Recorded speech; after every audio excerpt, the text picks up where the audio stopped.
To see how you would add your own app's behavior to a template, let's look again at the design patterns, in particular, the model view controller design pattern. View controllers implement the controller component of the model view control pattern. These controller objects contain the code that connects the app's view objects to its model objects. They provide the data to the view. Whenever the view needs to display something, the view controller goes out and gets what the view needs from the model. Similarly, view controllers respond to controls in your content view and may do things like tell the model to update its data when the user adds or changes text in the text field, or perhaps compute something or change the view being displayed depending on what the user taps. But in this particular case, the model view controller design pattern shows a weather app or a travel app. The view controller is responding to controls in the content view and tells the model to update its data when the user selects something.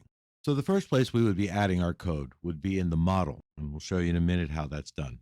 Let's look first, though, at the target action pattern. Here's where a view controller is often the target that responds to the on-screen controls. When a user taps a button, you specify what method should be invoked to respond to the button tap.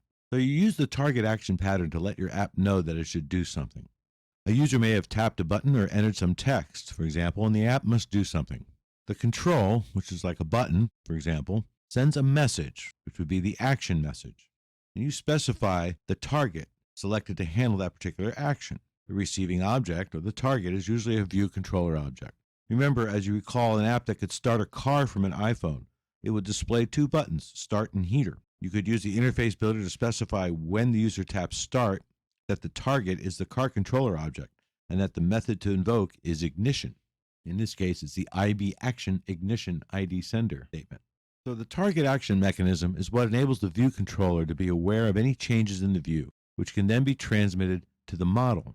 For example, in a travel or weather app, you can see what happens when the user taps the weather button to request the current weather conditions.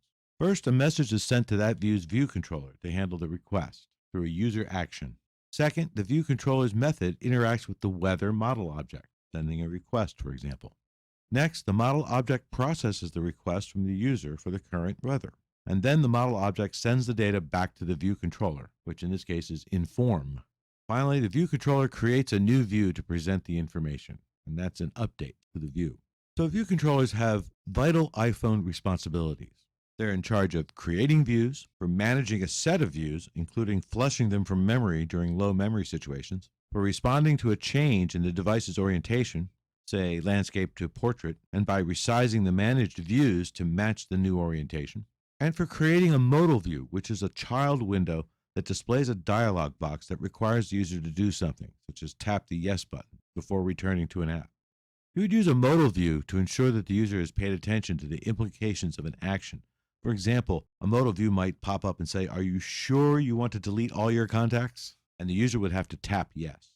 In addition to the base UI view controller class, UIKit also includes subclasses such as UI tab bar controller, UI navigation controller, UI table view controller, UI image picker controller, etc. Even if you're developing a graphics-intensive app, you'll want to use a view controller just to manage a single view and auto-rotate it when the device orientation changes.